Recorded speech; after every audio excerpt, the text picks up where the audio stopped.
Welcome to Self-Funded. I'm your host, Chrissie Francona. 10 years ago, starting a business around yourself was something reserved for celebrities. Today, professionals everywhere are breaking away from the 9-to-5 and building businesses around their own experience and expertise. On this show, we'll explore what it really means to be self-funded, the movement of professionals carving their own path, creating cash-flowing businesses, and building lasting impact without waiting for permission. I'll share my own journey and talk with others who are rethinking what's possible when you take your career into your own hands. Let's dive in. On today's episode of Self-Funded, we have a very special interview with my friend and chosen colleague, Leslie Zaikis. Leslie and I first connected in the startup scene in New York over a decade ago. At the time, I was running an early stage startup and she was doing marketing at a bunch of similar stage companies around the city. She was a great thought partner to me and just someone whose perspective and expertise I greatly valued. So a year ago, when I was starting the long game, I reached out to Leslie. I was looking for a thought partner, someone who could take a lot of what I had in my head and make sense of it. Leslie was also someone who understood what I was trying to do, as she'd been operating as an independent professional for a decade at that point. So it was a great full circle moment to have her on the podcast. Today's interview covers a lot of topics. You'll hear about her journey as an independent consultant, how she figured out marketing was the niche for her, and you'll hear how she's turned full-time opportunities into project opportunities that fit her skill set, what the company needs, and her desire for flexibility. So without further ado, let's get into it. So I have been waiting to say this for probably a year. Leslie Zaikis, welcome to Self-Funded. It's so fun to be here. I am very excited that we are launching this. I'm so excited for you doing this. I'm really passionate about the mission of Self-Funded, and I really appreciate you highlighting stories of businesses and people. So I'm really excited to be a part of it. Well, great. Well, let's highlight your story. So let's go back to the beginning of your career. You had, somewhat of a conventional consulting background. Talk a little bit about, the early days post-college, initially where you started professionally. Yeah, I started working at a big consulting firm. I think that when I graduated from college, unless you knew you were going to be a doctor, there were two paths. You went into management consulting or you went to Teach for America. Those were kind of the two things to do. If you didn't, they were safe places to learn what you wanted to do in your career. And so I went to go work for a large, very well-respected consulting firm and very quickly got very bored. I found that it actually wasn't as fast-paced as I thought it would be. I was on projects for a lot longer than I thought I would be. I thought I would be doing something different every few weeks, and that just wasn't quite the pace of it. I just ended up getting bored. And one thing that was also really challenging about it as well is I didn't have any advocates. I think that I worked really hard, and I kind of expected that someone would come tap me on my shoulder and say, "You're doing an awesome job. You're going to get promoted," or "You're doing such a great job. I'm ready to give you a raise." And that just didn't happen. And after I kind of realized that, I ended up looking for something different, looking for a different challenge. And I ended up getting connected with a startup that was very new. I became the first employee of this startup, and took a big career leap to leave, move to a new city, and work for the startup. And it was an amazing experience. The company raised several $1 million. I hired 38 employees in 6 months. Wow. It was a rocket ship experience. And then, as some rocket ships do, it also crashed and burned. And so I learned so much, and it was such a great experience. And also there were a lot of hard things that happened when you're growing that fast, and some of the decisions that were made and some of the things that happened at the company. And after kind of two failed experiences of something that I thought was going to be amazing, not actually being what I thought it was going to be and not getting me where I wanted to be in my career, I really took a step back. And so I took some time to explore different cities, stayed with friends, dabbled in jobs. And one thing that happened all the time is I would go out to coffee with people who were starting companies, and I would tell them all of the things they shouldn't do, all of the ways they shouldn't spend money. And because you experienced it firsthand. Because I experienced it. I experienced that pain. And that is how I ended up falling into my first consulting clients, which I started doing temporarily. And 13 years later, I'm still working as marketing consultant, helping businesses that are starting and helping them not spend money in the wrong ways and be smart about how they grow. Wow. That's a pretty cool jump that you took. And then, sometimes I feel like we sort of take a step into it somewhat with some intent, but also unintentionally, and sort of listen to the feedback. So it sounds like you were really in this period of just getting feedback. Tell me a little bit more about even that coffee chat journey. Like, what were you seeking in those conversations? Yeah, I spent a lot of time in San Francisco trying to see if I was going to find the next Silicon Valley unicorn. And a lot of the conversations that I had, I feel like in some ways is very relevant to self-funded. They were talking about investors and they were talking about raising money. And something that I felt really passionate about is the best way to raise money and the best person to raise money from is your customers first. Mm-hmm. You need to have somebody paying for your product, and you need to make money from your customer before it makes sense for you to actually get some institutional investment. And there was just such a hyper fixation on fundraising as a metric of success. And I was part of a company that did incredibly well from a fundraising perspective, and we couldn't figure out how to make money from our customers. And was really challenging. And we tried every way possible to make that happen, and it just didn't happen. And so in a lot of the conversations, I would talk about creating a pilot or creative ways that you can make money, or just ways that you could, while you were figuring out how to convince investors to join your company, how could you get customers to first invest in you? And so that's where a lot of those coffee chats started. A funny story about one of my first clients, though, when I was at that startup, I had sent a lot of emails pitching partnerships and pitching business development opportunities.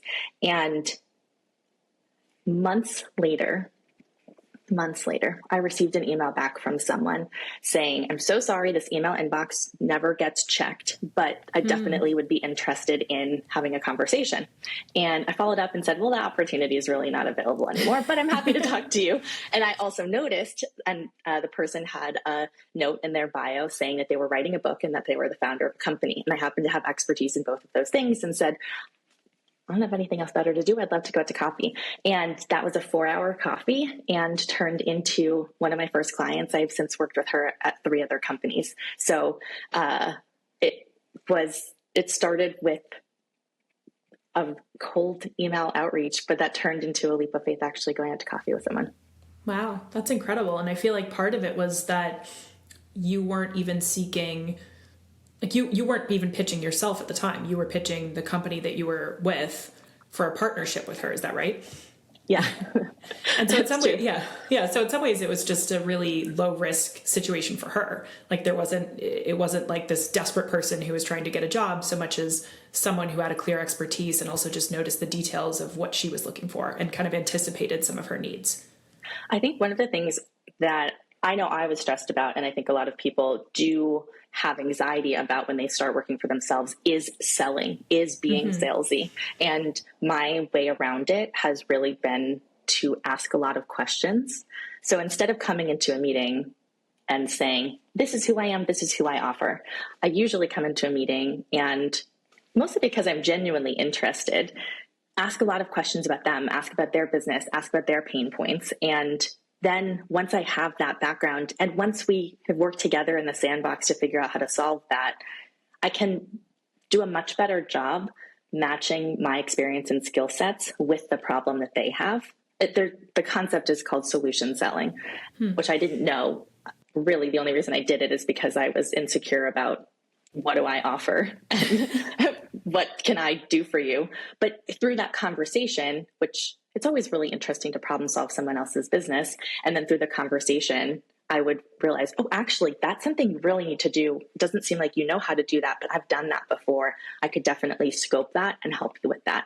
So that ended up being what happened in a lot of those initial coffee chats, and has continued to happen over the past decade plus on how I've gotten clients. I feel like what you're also describing is just approaching the situation with some empathy for the person, for the company for sure, but also for the person. And I feel like I find myself in this situation where I'm introduced to someone and I start to hear not just the business problems, but some of the frustration that they're feeling as an executive or as a founder. And it sounds like your approach there is sort of meeting them where they are from a personal perspective and not necessarily leading with like your credentials or something, but just sort of building that personal relationship. Is that right? Yeah, that's a great way of saying it. And I think it's a much more interesting way. I love learning about people. I love learning about them. I also find it fascinating to understand different people's approach to building their business or their vision and the gap between or what they're struggling with. And sometimes it can be, to me, so obvious from the outside, but when you're in it, it can be really challenging to see what's holding you back, whether that's you haven't pursued a specific channel or you really do need to hire somebody to help with this because it's taking you 10 times longer and you're expending so much energy on this, or just being able to roadmap out a little bit. And sometimes that kind of outside perspective can really help. But yes, to go back to your initial question, I do think being interested in people and being just personally interested in people is a common theme and a common success indicator for people that successfully build a consulting practice on their own. Yeah, I agree with you. I want to come back to your transition from consulting to startup to doing your own thing. I know your focus initially and sort of through the last 13 years has been marketing. Was that something you did at the startup, or how did you sort of pick marketing, and what has that meant to you, and how has that evolved, whether it's sort of subsets of marketing and so forth over your time as a consultant? Yeah, it's a great question. I have no idea how I got into marketing, except for when I take a step back and try to think about it, marketing or sales are how you are making sure that the business is making money.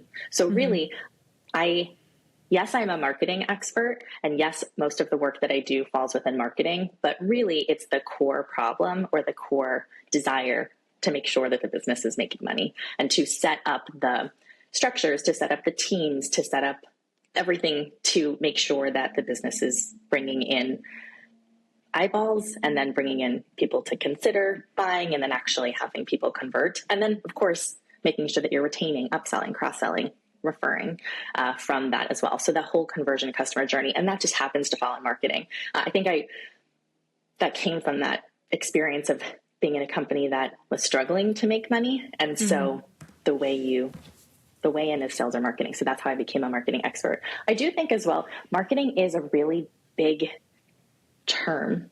Yeah. And when I think about what marketing is, if you distill it down to the very basics, is how do you communicate with your customers? And I would say actually at every different phase of the channel. So potential customers, people who are almost customers, return customers, but really how does a business communicate with their customers? And I definitely think that I had a lot of experiences growing up and throughout college where I was in situations where I needed to translate things or where I needed to do a good job communicating, oh, this person said this, but they actually meant this. Like bridging the gap sometimes. Yes, very much so. And that's just something that I naturally did a lot of, and that's marketing. And so it's not social media and conferences and flyers and brand. It's, of course, it does all of those, but really at its core, what are all of those things doing? And all of those things are helping you to communicate with your customer. Yeah, and I think one of the things you do a great job of is you do play at this sort of high level where marketing to you and the work you do is very fundamental to the core success of the business. It's not the sort of very tactical, hey, I'm going to do Facebook advertising and implement that for you.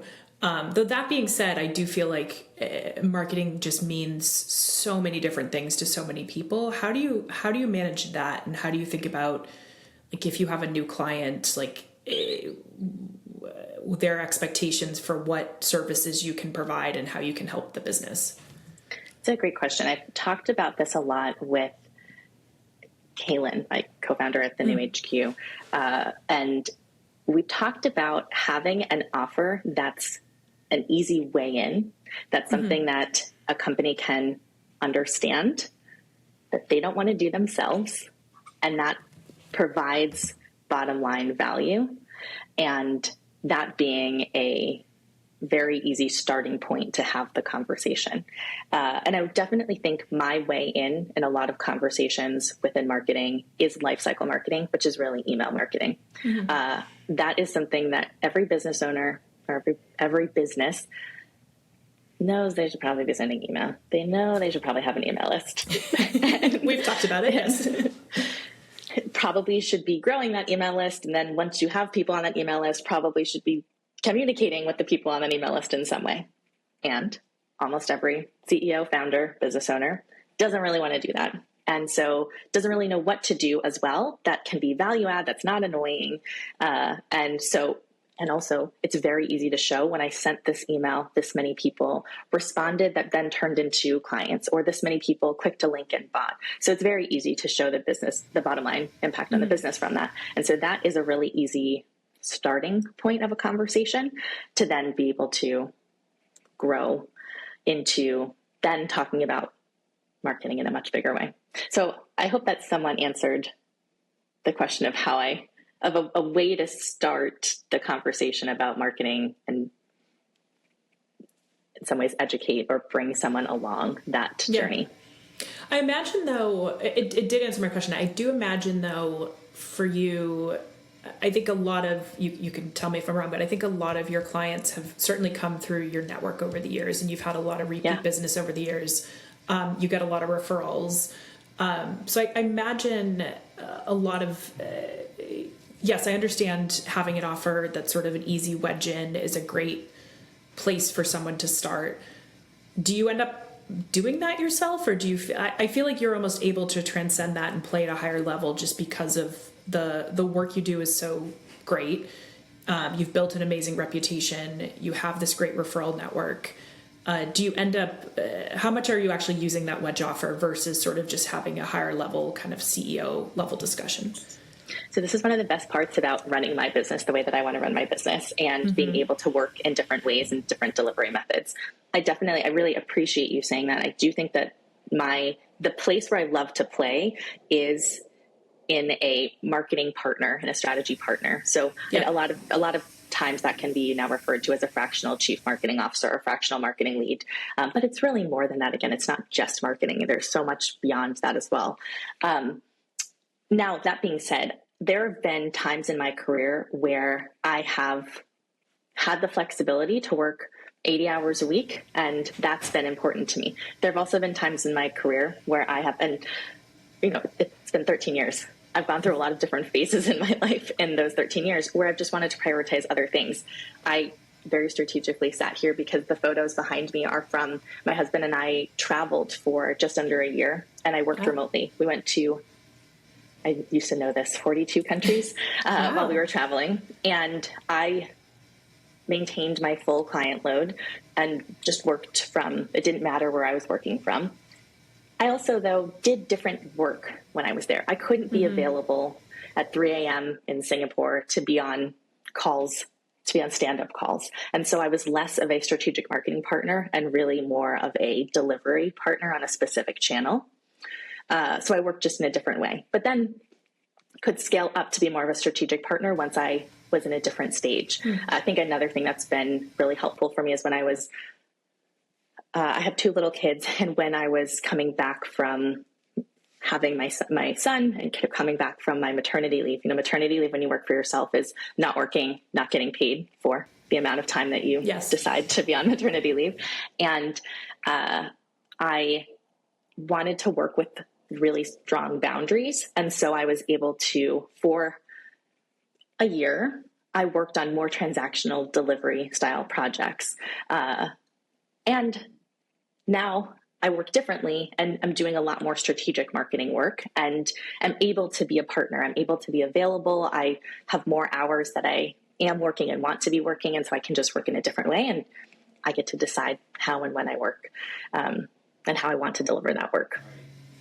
And I feel like you've that's great. And it's really cool to hear. I knew some of that, but it's really cool. I didn't actually know you had traveled to 42 countries. So that's pretty cool over a year period. I feel like you've earned that right in some ways through, the experience you've had. And I do think even sort of doing the delivery yourself sometimes is probably additive to you as a strategy partner, because especially with marketing, like the delivery, the tools, all of that changes so rapidly, especially over the last 13 years, that it probably keeps you fresh in some ways, that you can sort of play at the 30,000 foot strategic level, but you also understand the nuts and bolts. And I know you and I have even talked about like different email platforms, and you understand some of the inner workings of that.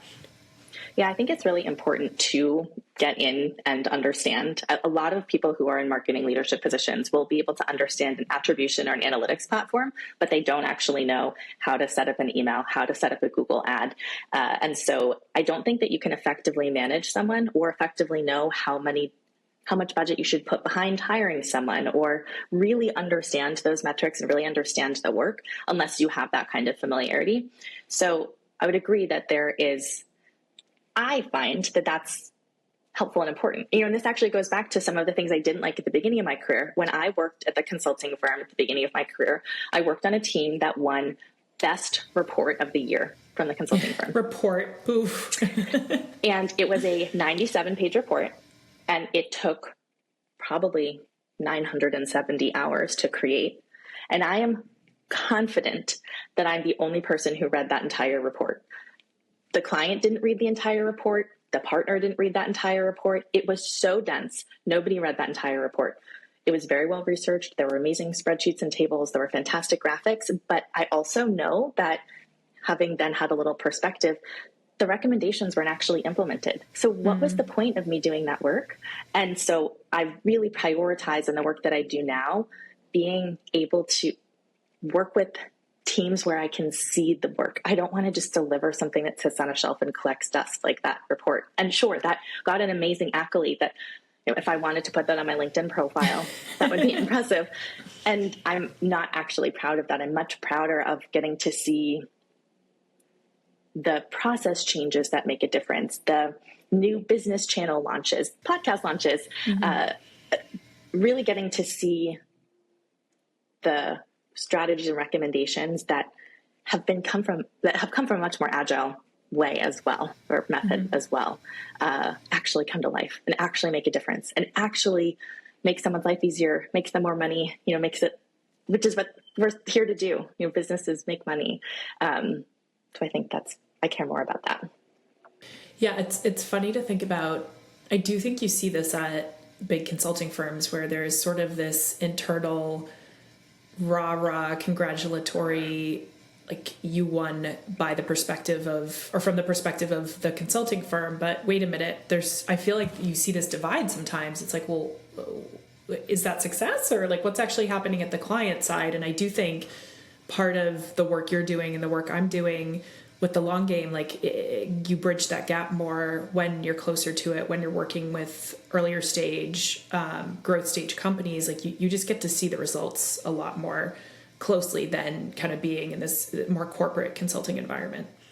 Yeah. And when you're structured to work on a project the long game has the flexibility to bring in the right people for that project. They don't have a set number of people. You don't have a set number of people that you have to employ. And so you sell whatever work or put that person on the project if they're not the right fit. And similarly, bigger companies have to sell longer term projects in order to make their business model make sense. You can, when you're an independent professional or when you are a boutique or smaller firm, and specifically one with a talent network, you can come in and scope or work on a 3-month project or a 6-month project, and then go from there. Or even shorter. Yeah. Even shorter, even 3 weeks. And that's very true. And that larger firms just don't have that flexibility in their business model. And so I very much think that there is a space in the market for independent consultants and small boutique consulting agencies or talent networks in a way that it just makes a lot of sense for businesses. Great. Well, let's come back to that, because I do want to talk about, given that you've been on this journey for 13 years, I definitely want to talk about, what you've seen change and where you see things going, and then the new HQ as well, because I think that's sort of tied into where this independent work is going. But before we jump into that, I do want to come back to, you talked a little bit about the personal inflection points that you've experienced while you've been doing this work, in particular, becoming a mom. I see a lot of parents, mothers, but also fathers who, sometimes take on this independent work as the result of having children, or sort of in anticipation of having children. Yet you started out on this path way before that and sort of used your flexibility in different ways of traveling with your husband, for instance.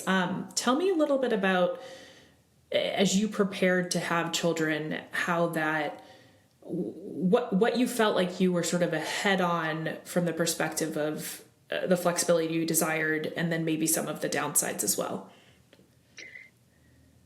Such an important question. And I think that the landscape is changing so fast for working parents. I think talented professionals realize they have a choice and they don't have to have an hour and a half commute on both sides and see their children for a half hour in the morning and a half hour at night. So I think this transition to working for yourself or working in a different way, is just reimagining what work can look like, is happening right now. We are in the revolution. I never chose to work for myself. I didn't initially choose to work for myself for lifestyle reasons. Mm-hmm. I chose to work for myself initially because I couldn't find, or really it was because I had one boss that didn't work out, another boss who didn't work out. And then I looked around and said, well, what boss is going to work out, and who better to advocate for myself than me? And so I decided to take a chance on me as a boss. And I'm a really hard boss, and I'm learning to not be so hard on myself. I am a taskmaster, and I make myself stay up late sometimes, and but I'm working on getting some better boundaries. So I had a lot of practice on I would say the process part, and a lot of the ways of running a business that you don't really think about before I had kids. So one of the things in particular that I think I was very well positioned for is how to communicate with the client when you're working remotely. That's a skill set that I think a lot of people have taken for granted now and think they know how to do because we all worked remotely at a time during COVID, but it is not something that anyone was really ever taught. It's not something that everyone's good at. And I do think that it's a really important part of client management and being a good partner, making sure that you are sharing what you're working on, you're sharing notes, you're proactively co-creating agendas. There's the way that you are participating across multiple channels with a partner. So whether it's being open to texting with them or having a Slack channel, whatever it is that makes them feel like you are truly there and available and looped in on what's happening. And I built up a lot of practice on doing that before I then wanted to have some better boundaries. And I was a lot more aware. So then when I came back from maternity leave and didn't want to work until 11 p.m., honestly, because I was so tired that I couldn't form complete sentences at 11 p.m. And I didn't want to work on weekends because I really did want to prioritize spending time with my kids on the weekends. I had some practice on how to set expectations and also how to be really proactive about communicating the work that I was doing so that those boundaries didn't come across as times that I was unavailable and not doing work, but rather I was very clear about the work that I was doing, the value that I was delivering. So I think that is one of the ways that I feel like I had had an advantage.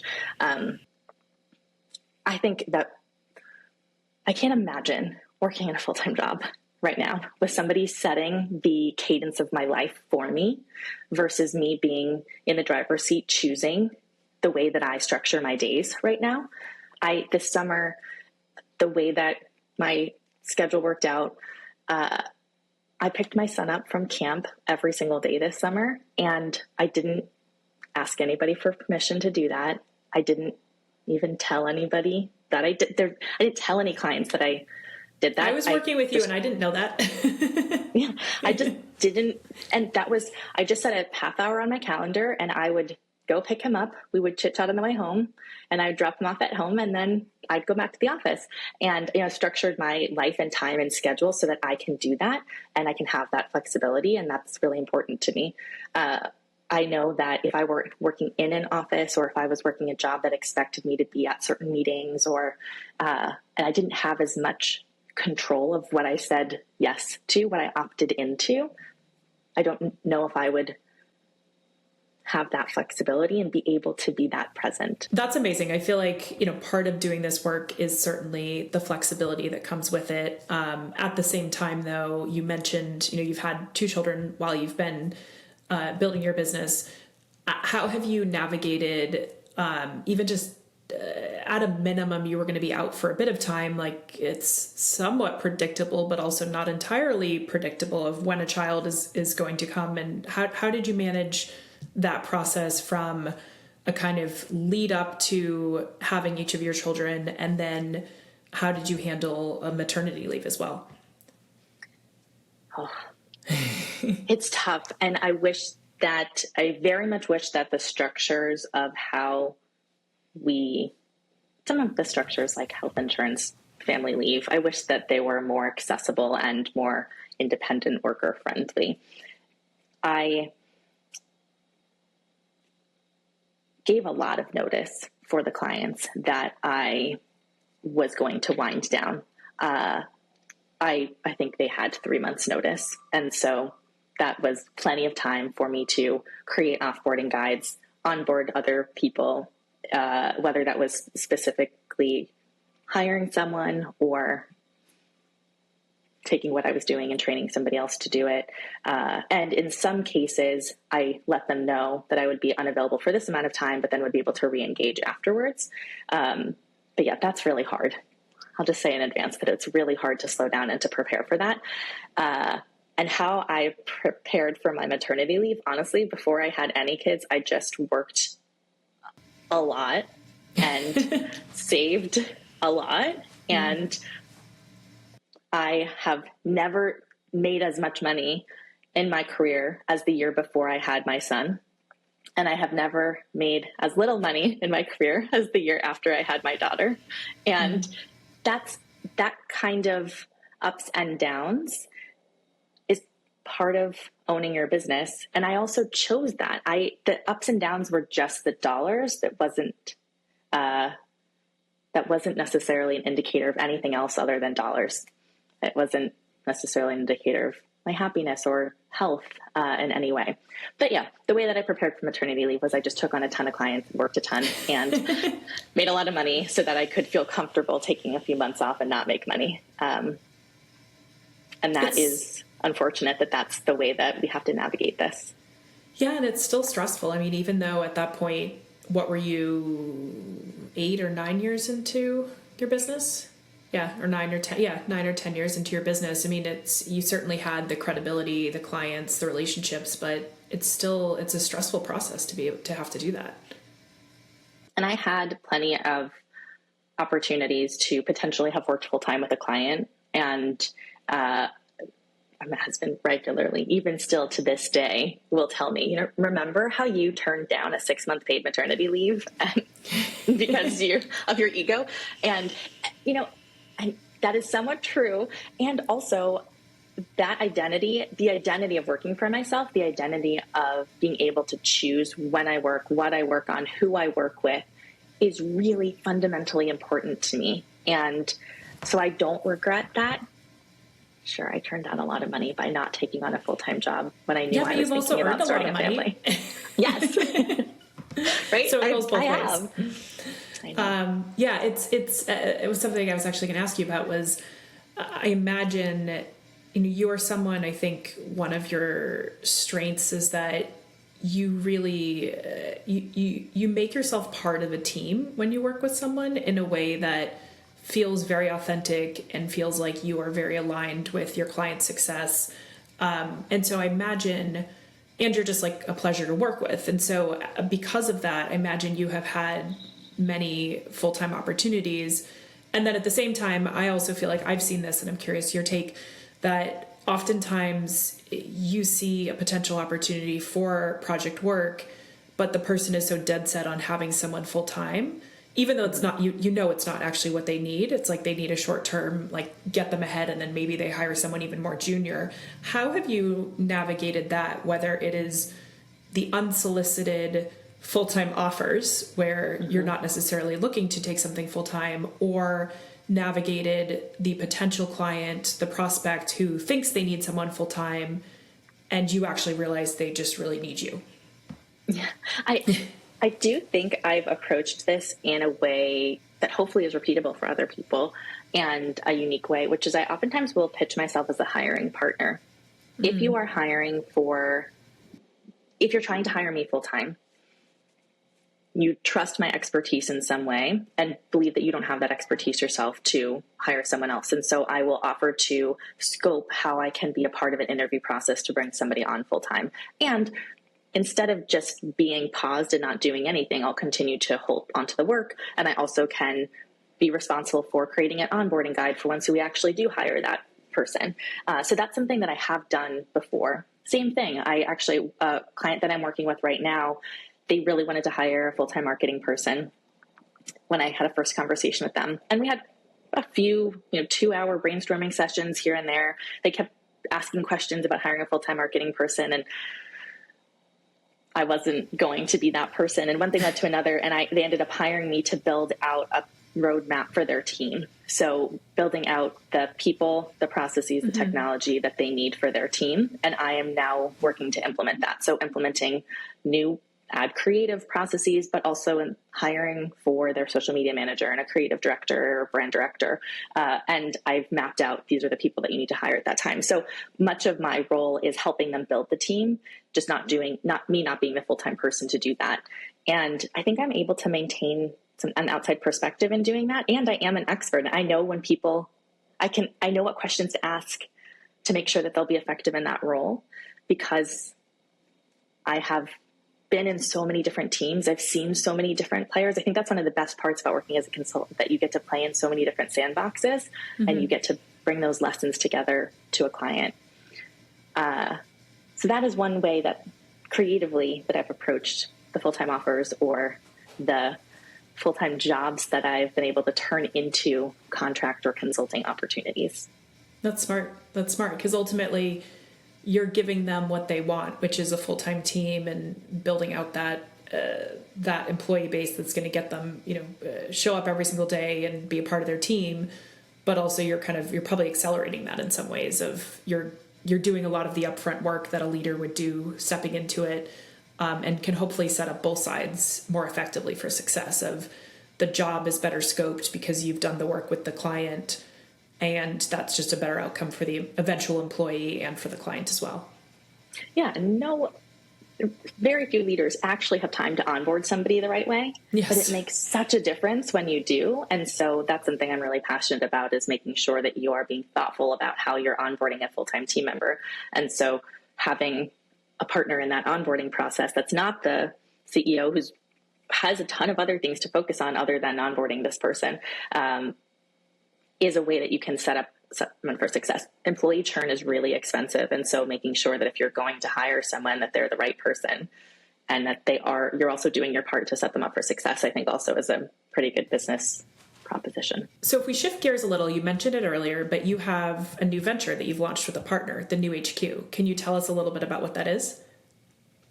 Yeah, it has been 10 years in the making, but as all good things are. I've owned the domain, the New HQ, for a long time, and had a version of it years ago. So one of the things that I have seen over the course of me working for myself is when I started, I was the only person I knew that was working in this way, or one of very few single-digit people. And over the course of the decade plus that I've been working for myself, I have seen so many more people experiment with working differently, whether that's freelancing on the side as a side hustle, or whether that truly is launching their own independent consulting business, whether that's leaving and starting a small agency with subcontractors. And I've done it all. And I get calls and emails and LinkedIn messages constantly asking for advice on how to set it up. And I want nothing more than to help people actually figure out how to work for themselves. It's really changed my life and my relationship with work and my career, that I've figured out how to work for myself. And so I would love to be able to share that. So the New HQ ultimately is an initiative to help people work for themselves and to reimagine what work can look like. So one of my very close friends, Kaylin, long ago was working at an agency and decided to step out into working for herself. And so I worked with her side by side along the way, helping her with proposals, helping her with negotiating rates. And the two of us have really been chosen colleagues throughout the journey of working for ourselves over the past, she's been running her own business now for 8 or so years. And so we recently decided we'd love to write this down and talk more about it and share more about it so that more people can figure out how to work for themselves, whatever it is that specifically means for them. The part that I will also say as well, it can be really lonely when you work for yourself. And that is something that I think a lot of people fear and don't know how to navigate around. And having other people, or even if it's just a small community of other people that are working for themselves, that are working independently, and being able to ask questions or bounce ideas off of them in some way is something that I think really sets you up for success.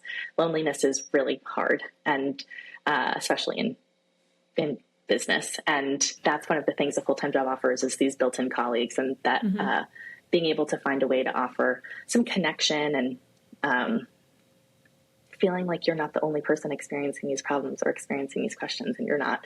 So, and it is just incredible how much working independently, working fractionally has exploded over the past few years. I saw a study that the search of fractional leadership over the past 2 years has gone up 55x on LinkedIn. Wow. When you look at studies of the number of people who are dabbling in or working for themselves in some way, there was a recent study by Bankrate that showed that a third of adults and almost half, I think it's 48% of Gen Z and millennials are experimenting with side hustles and working for themselves. So there really is just so much potential. And the New HQ is providing resources to actually make that happen. So to not just have it be something you do on the side, but really if it's something you want to jump into, to help you figure out how to do it. I love that. I think one, it totally resonates with me as someone who, started out on this journey of building the long game, both for myself to take on projects and then also building a talent network. And I immediately thought of you. I ended up hiring you to help me kind of think through it. For context, and you and I worked together when I had a startup in New York years ago, and just, you were someone who I just loved working with in the limited capacity that we worked together. And so you were always someone who remained in my mind. And then as I was starting to get going, I was like, you know what, one, you've done this yourself. And so understand sort of the path of being a successful project-based business owner. And then at the same time, I just considered you to be someone who was just great at that strategic thought partnership, go to market, all of that, and could be helpful to me in starting the long game. So I'm doing it. And you're providing an independent career path for so many people in the talent network too, which is so amazing. I sometimes joke that the long game is the New HQ's first strategic partner, because I feel like we send lots of people. Anytime someone says, how do I find projects? I say, well, you should probably go and check out the long game. If you have any sort of operations or M&A experience or a financial background, go check out the long game, because Chrissie curates these amazing projects and has her value dialed in, and she's great to work with. And so hopefully, thank you for that. You do send me good people, and it's been wonderful to work with you over the last year plus. It's I have fond memories going back to walking in Madison Square Park with you, which in New York, where neither of us currently live, but did at one point. So and it's been great. Probably getting sweet green or just salad. Yeah, I think so. Yeah.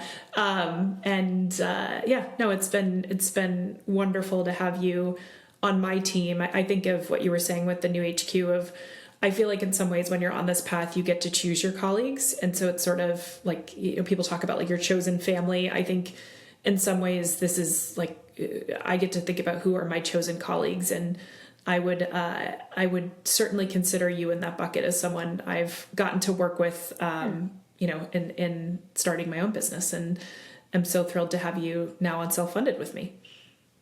I am so excited to see Self-Funded launch, and I really do hope that thank you for providing examples and a place to talk about what it means to be self-funded, how to be the business of you, how to build your own business. I think there's so much opportunity when you start thinking about work and when you start thinking about businesses in a different way. I think we were given this one model, and it's exciting to see it transform during our careers and our lifetimes. Leslie, before we go, I want to ask you one final question. So I like to ask my guests this. What does it mean to you to be self-funded? Oh, that's a great question. I really do think the obvious answer here is to have no outside capital. But I really think for me, it means to not need outside permission.